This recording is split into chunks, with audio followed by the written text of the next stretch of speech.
132 was set by the Sapphires in an innings that was decimated really by Marizanne Kapp early on. And now we're getting to see the 19-year-old American Jivana Aras. I'm Daniel Norcross. Alongside me is Isabel Duncan. That's the first time we've seen Jivana in this tournament. Absolutely, Jivana from Seattle. She plays in a competitive league there, and she only started playing in 2020 when football was cancelled due to COVID. Well, she's got quite a daunting task ahead of her. She's got former New Zealand skipper Susie Bates at one end. She's got Sri Lankan skipper and plunderer of a massive ton against Australia some years back, Chamari Atapatu, at the other end. And she's only got 45 runs to defend. But I suppose in a way, look at it the other way, she's got nothing to lose.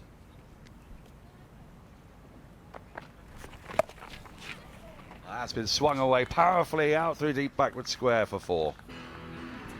Yes, just drifting down the legs somewhat there and helped on its way by Bate. She's going to pounce on those and dismissive with it. Gets nice and low. There's the drift. Gets hold of it down on one knee.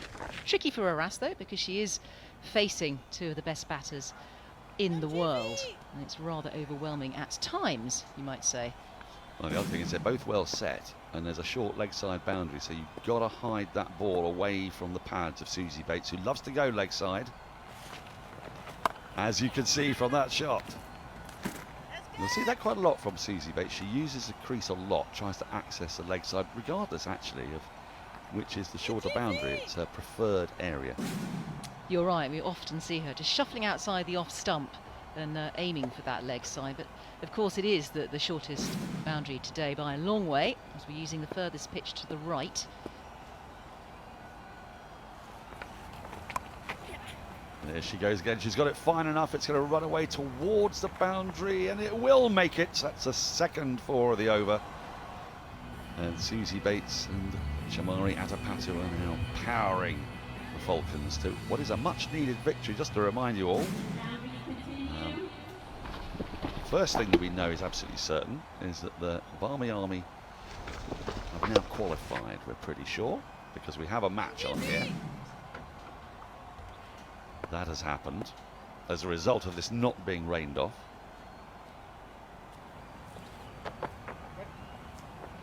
Yeah.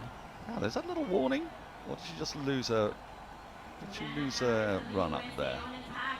Just see that again. She might just be keeping Chamari Atapatu honest at the non-striker's end.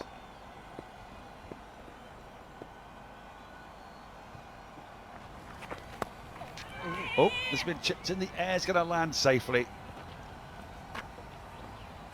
And really, if the Sapphires are going to get anything out of this game, they need everything to go well for them. And it hasn't so far. And that is because the juggernaut is still there, Atapatu, who hits that ball very hard. She wallops it.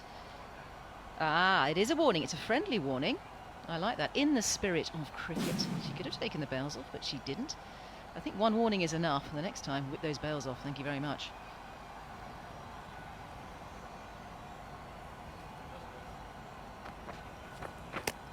Oh, now then. Is there a little tickle on that? We'll wait to see the umpire signal here. Nope. Byes given. So 10 off the over, 9 from the bat. After 11, the Falcons 97 for 1. So Chamari Atapatu in this innings moves up to 3rd in the list of leading run scorers. Lauren Winfield Hill out the top, averaging 100 as well as 200, just twice out.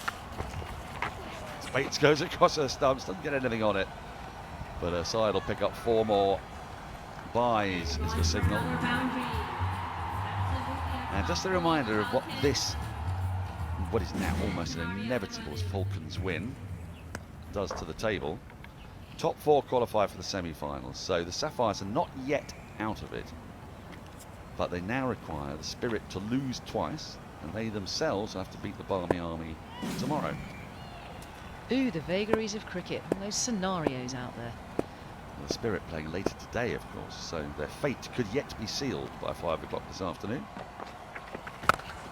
As Aras is hammered into the stands for another 6. And now Susie Bates is playing with delightful freedom. Shoulders slumping out there for the Sapphires.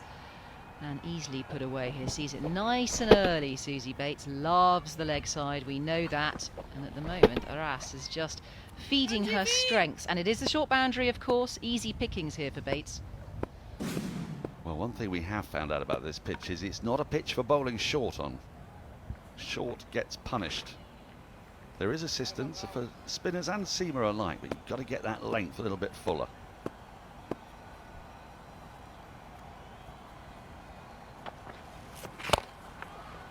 Changes their line of attack. But Ishmael out on the boundary is able to tidy up. 11 have come from the first 3 balls of this over already. Yes, just under 2 Nova required now. In this equation, 14 runs required from 45 balls. It's a breeze so far here for the Falcons. They are the powerhouse, I think, of this tournament. And of course there's Cap and Titra to come as well. Yeah, Titra Satish. She's already impressed in this tournament. She's hit 80 runs in her 3 knocks. UAE player. Just 18 years old. Filling in as wicketkeeper in this game. Multi-talented Titra Satish. We've seen a lot from the UAE players. Mahika Gore. Been hugely impressive with the ball. We'll be seeing more of her later today. And there goes Bates again, hammering out towards mid-wicket. 4 more. That target now down below double figures. Yeah, it's too easy here for Bates. Just has to rock back deep into her crease, down on one knee, and puts that away. It is clubbed, bisecting the fielders. There's not much wrong with the idea here from Aras. She's trying to hide the ball outside off stump to protect the leg side boundary. But Bates is now seeing it like a football, just hammering that down the ground. 1 more, just 8 needed to win. End of the over. Falcons 124 for 1.